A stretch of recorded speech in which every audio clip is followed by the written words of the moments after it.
All right, let's talk hiring. I know many of us need employees, right? But we all know we do not just need bodies. We can hire anybody, right? We know that, but that's not what I need. That's not what I'm looking for. That's not what I'm going to pay for. Okay. So let's be really, really strategic about over this past year, what really frustrated you, what overwhelmed you, what was missing on your team, and start with those things. I know for us, we had an increase in children with IEPs. So when I'm looking or when I'm having an interview, I am asking about their experience with the children who may have special needs or who just need individualization, right? And so I already know that. And I am very clear that in a classroom of 20, in a classroom of 15, we will have children with various needs. Let's talk about your experience with that. I know that classroom management is a skill that you must have. So when I'm having my working interview, I need to see that in the classroom. I'm asking questions around family engagement. That is huge for us. You have to be able to communicate with families, include them, and become a partner. I already know there's times when I am looking for teachers that have a particular administrative skill or maybe interested at some point in not being in the classroom. And so, if that's where your program is going, ask questions to find out what's your plans for the next year to 3 years. That way, as you are growing your team or as you are reducing the amount of hands-on or day-to-day operations for you, you know you can start to pull back because you can delegate.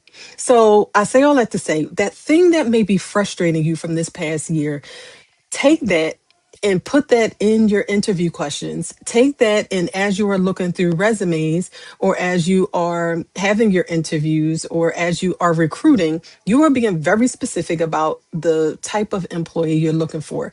Don't just hire anybody because that will overwhelm you even more. Find out what you need, find out what the gap is, and fill it that way.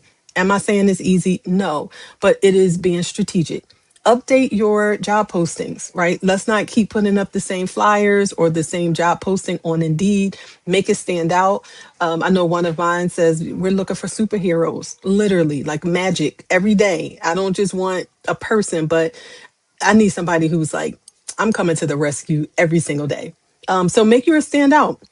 And for the person who that fits, they may see that and say, oh, let me read a little more. And then as they send in their resume and everything, have your interviewing plan together. How many interviews are you going to have? How many in person, in the classroom interviews are you going to have? Are you going to have someone else in the interview outside of you who can bounce off ideas, or maybe they ask a good question and now you can decide together? Do you have a rubric where you say, here's how they score? Like, be very particular. Okay. Everybody does not deserve to be a part of your team, but we also want to build the teams that we need, and not just for today, but for our 3 year plan, because we know that we're growing and we want to have the people who can not only fit us now, but they can fit us for where we're going. So just be really strategic and intentional and utilize what was frustrating you this past year to literally free you up from that frustration. We don't want to repeat another overwhelming year. We don't know what the year may bring, but what we can do is address the things that we know happened last year and we want to avoid it. So talk to your team, let them share what was frustrating for them so that we don't repeat the same things. Okay. We want to have a stress free year as much as possible, but that takes reflection. So again, as you're hiring and looking for people, I'm not saying it happens overnight, but the more strategic and intentional you can be, the better that candidate may be. And you can actually choose and say, you know what, thank you so much for this interview. That doesn't fit our needs. That's okay. Okay. And it may take an additional month or two, but that's all right because we want the right person. And also just be prepared to begin to hire, right? I have someone, I just sent an offer letter. They're starting July 20th. We are not in dire need. That means I can make sure we dot our I's, cross our T's.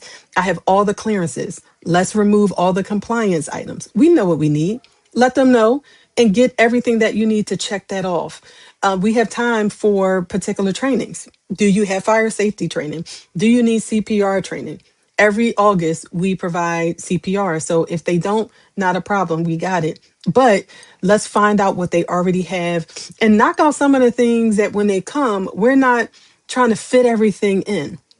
Create an orientation plan. It doesn't have to be right all perfect. It just has to exist. And we want to make sure we bring people in and letting them know we are a professional place. We knew that you were coming and we were prepared for you. That makes a difference. All right. So again, hiring is a thing, but let's improve how we're doing it. Then we can have better results.